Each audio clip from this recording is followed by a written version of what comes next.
ይናገራል ይፈጽማል።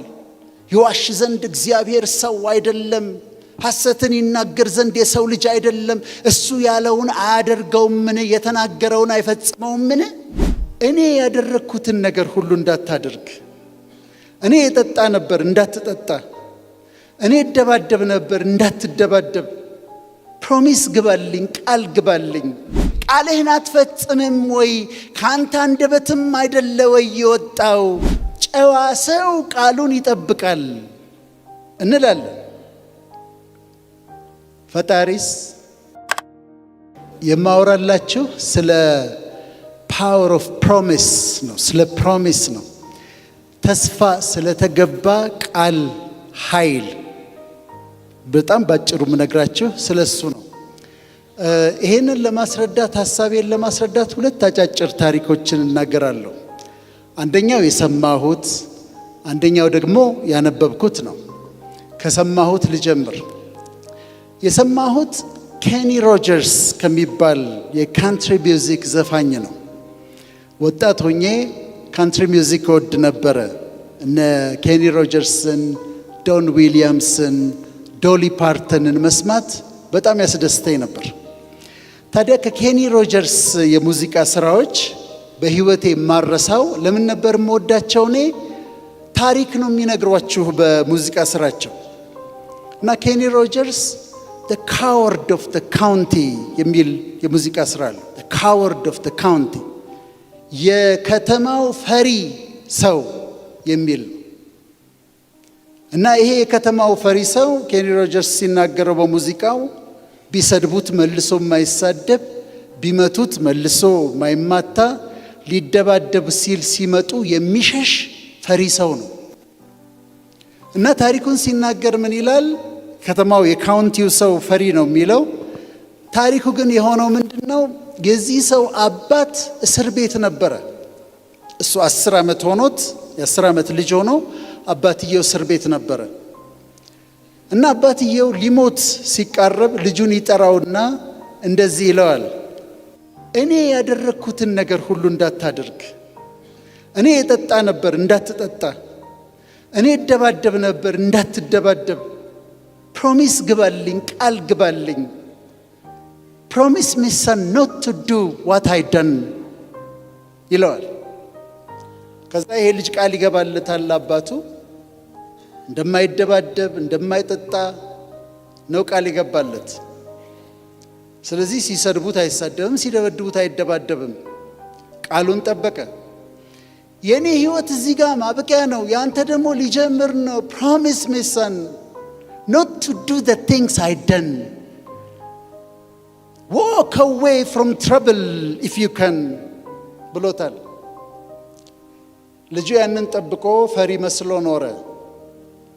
አንድ ቀን የ30 ዓመት ከሆነው በኋላ በፈሪነቱ ታውቆ በጣም የወዳት እጮኛው ነበረችውና እጮኛዋን 3 ጎረምሶች ደፈሯት። እና ሲያት ጸጉሯ ተንጨብሮ ቀሚሷ ተቃዶ ሲመለከታት ራሱን መቆጣጠር አልቻለም። ሄደ፣ ቤቱ ገባ፣ የአባቱን ፎቶግራፍ አነሳ። እንባው ፎቶግራፉ ላይ ጠባለ። አዎ ቃል ገብቼልሃለሁ አለ። ድምፁ መጣበት። ፕሮሚስ ሚ ሰን ኖት ቱ ዱ ዘ ቲንግስ ዛት አይ ደን ዋክ አዌይ ፍሮም ትረብል ኢፍ ዩ ካን ዩ ዶንት ሃቭ ቱ ፋይት ቱ ቢ ኤ ማን። ይሄን ነበር ያለው። you don't have to fight to be a man። የአባቱ ምክር ይሄ ነበረ። ወንድ ለመሆን መደባደብ የለብህም ብሎት ነበር። አሁን ግን እጮኛውን አያት፣ ተደብድባለች፣ ተደፍራለች። ከዛ የደበደቧት ሰዎች የደፈሯት ሰዎች ወዳሉበት ቡና ቤት ሄደ።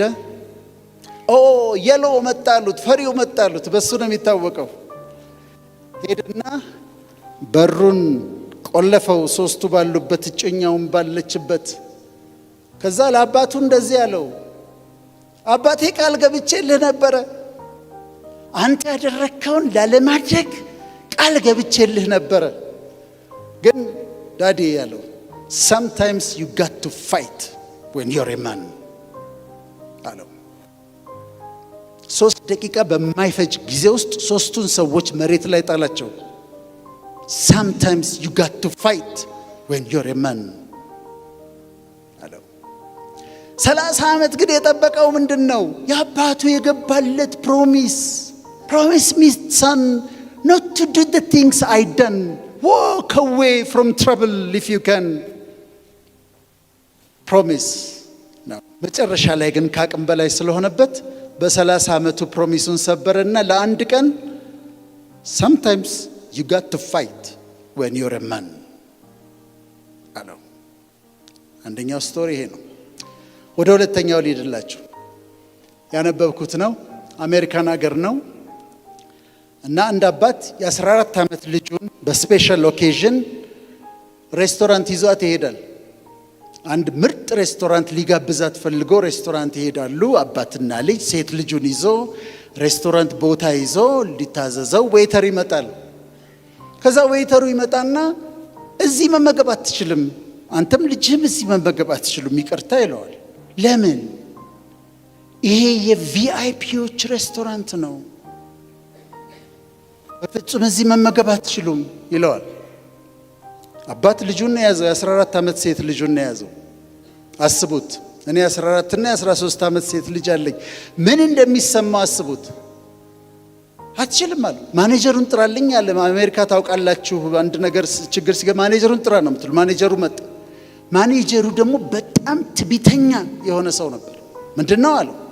ልጇ አለች፣ ከፍለን ነው ምን በላው፣ ለምንድነው ማንስተናገደው አለው። ለአንዳንድ አይነቱ ሰው አይሆንም ይሄ ሬስቶራንት፣ ሌላ ቦታ ሂድ አለው። ልጅን ይዘህ ሂድ አለው። ከዛ አባትየው ተነሳ፣ የልጁን እጅ ያዘ፣ የሴት ልጁን እጅ ያዘ።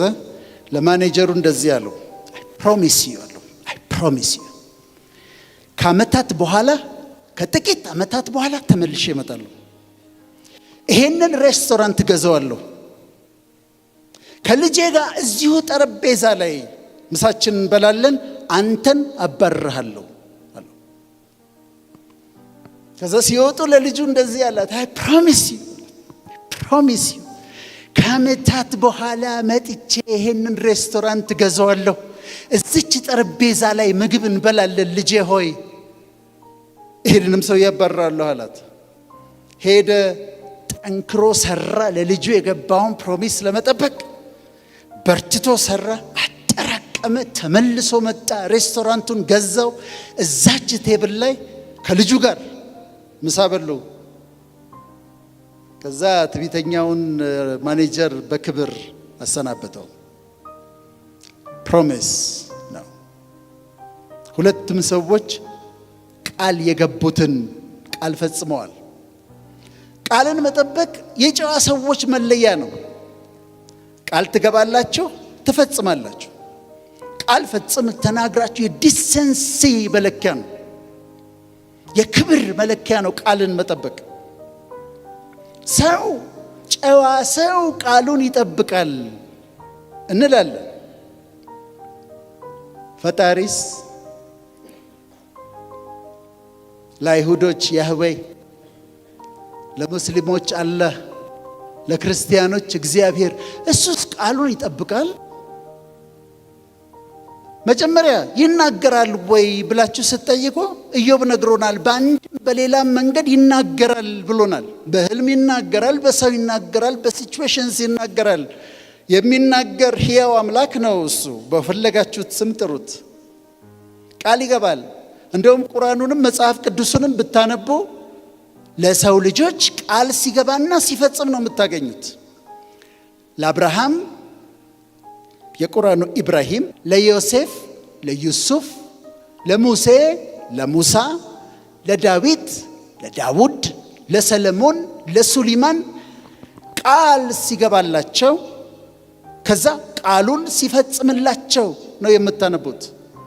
ይናገራል፣ ይፈጽማል። ይዋሽ ዘንድ እግዚአብሔር ሰው አይደለም፣ ሐሰትን ይናገር ዘንድ የሰው ልጅ አይደለም። እሱ ያለውን አያደርገውምን? የተናገረውን አይፈጽመውምን? ይላል። ቃል ከገባ በኋላ ፈጣሪ ቃል ከገባ በኋላ የሚገርማችሁ ስለኔ ብሎ አይደለም የሚያደርገው፣ ስለ ጨዋነቱ፣ ስለ አምላክነቱ፣ ስለ እውነተኛነቱ ብሎ ነው የሚያደርገው። ቃል ከሱ ስለወጣ የግድ መፈጸም አለበት፣ የግድ መደረግ አለበት። እንኳን ፈጣሪ ሰው ቃሉን ይጠብቃል። ታዲያ ለኢትዮጵያ ምንድነው የገባላት ቃል? ምንድነው የተባለልን? እሱ ሰማይና ምድርን የፈጠረው ምንድነው ያለልን? ጠግባችሁ ታድራላችሁ፣ በዓለም ላይ ታላቅ ሕዝብ አደርጋችኋለሁ፣ ኢትዮጵያን ከፍ ከፍ አደርጋታለሁ። በአባቶች በተለያዩ ገዳማት ውስጥ ባሉ በተለያዩ ሰዎች ያለን ይሄንን ነው። ኢትዮጵያን ከትላልቅ አገሮች መካከል አደርጋታለሁ። ታተርፋላችሁ በልታችሁ። ብዙዎች እናንተ ጋር መጥተው ለመኖር ይመኛሉ። ችግር በመካከላችሁ አይኖርም፣ መከራ በመካከላችሁ አይኖርም ብሎናል። ያለፍንበት መንገድ ልክ እሱ ወተትና ማር ወደምታፈሰው ምድር አስገባችኋለሁ ብሏቸው በሙሴ መርቶ ያወጣቸውን ሕዝቦች በምድረ በዳ እንዳለፉ፣ በሐሩር እንዳለፉ፣ በረሃብ እንዳለፉ፣ በጥማት እንዳለፉ፣ እባብና ጊንጥ ባለበት ምድረ በዳ ዊልደርነስ እንዳለፉ፣ ሩቅ የተስፋይቷን ምድር ፕሮሚስ ላንድ እየተመለከቱ ወተትና ማር የምታፈሰውን ምድር እየተመለከቱ በምድረ በዳ ውስጥ እንዳለፉ እኛም ከሩቅ የተገባልንን ተስፋ ፕሮሚስ ላንድ እያየን ወተትና ማር የምታፈሰውን ምድር እያየን በዊልደርነስ በምድረ በዳ እያለፍን ጥማት ባለበት፣ ረሃብ ባለበት፣ ሞት ባለበት፣ ለቅሶ ባለበት መንገድ ስናልፍ ወተትና ማር የምታፈሰውን የተገባልን የተስፋ ቃል ከሩቅ እያየን ነው። እኔ የማምነው የምጸልየው ተስፋም የማደርገው ባዱ ምድረ በዳ ጥሙ፣ ረሃቡ፣ ግድያው፣ ለቅሶ፣ ሐዘኑ አብቅቶ ወደ ተገባልን የተስፋ ቃል ወተትና ማር ወደምታፈሰው ምድርኛ ኢትዮጵያውያን እንገባለን ብዬ አምናለሁ። ስለዚህ ሙስሊም ክርስቲያኑ፣ አይሁዱም አንገቱን ቀና አድርጎ ወደ ሰማይ እየተመለከተ አትመጣም ወይ? ቃልህን አትፈጽምም ወይ? ካንተ አንደበትም አይደለ ወይ የወጣው? ቃል ኪዳንህን ለኢትዮጵያ የገባህላትን ቃል ኪዳን አትፈጽምም ወይ የኢትዮጵያ አምላክ ብሎ ይጠይቀዋል። እሱም ቅድም እንዳልኳችሁ ነው። እንኳን ሰማይና ምድር የፈጠረ እግዚአብሔር ፈጣሪ ሰው እንኳን ጨዋ ሰው እንኳን በዲስታንስ የተናገረውን ነገር ይፈጽማል።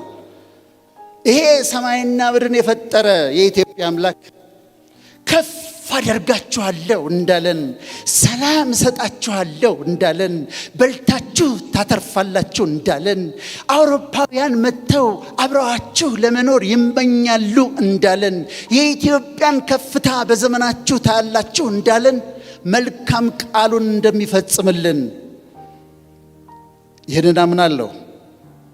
ስለዚህ ወደ ተስፋይቱ ምድር የምንገባበት ማርና ወተት ወደምታፈሰው መልካሚቱ ምድር የምንገባበት ለቅሶን የማናለቅስበት፣ ሐዘንን ወደማናይበት፣ ረሃብና ጦርነት ጉስቁልና ወደሌለበት ወደ ተስፋይቱ ምድር የምንገባበት እንዲሆንልን ጸልያለሁ፣ አምናለሁ።